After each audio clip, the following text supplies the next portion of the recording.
Alors, en quoi Evangelion est-il lié au concept de Power Fantasy? En fait, l'anime est bien plus que lié à ce concept, puisqu'il le subvertit totalement. Il nous propose quelque chose de radicalement opposé. Et c'est pour ça qu'Evangelion, c'est de la balle.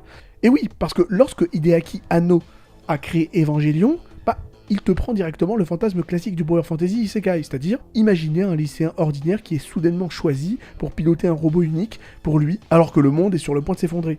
Il fait la rencontre de jeunes filles séduisantes, sauve le monde, devient un héros admiré de tous et attire l'admiration de ces belles dames. Donc voilà, c'est l'intrigue classique du Power Fantasy Isekai auquel une partie du public aimerait bien s'identifier. Sauf que, et encore une fois je le répète, c'est là que ça devient intéressant, Anno décide alors de complètement retourner le concept en se disant si moi j'étais à la place de ce lycéen ordinaire, eh bien je raterais tout simplement. Je serais incompétent avec le robot, les filles me mépriseraient, je serais maladroit en face d'elle, et finalement, le monde sera quand même détruit.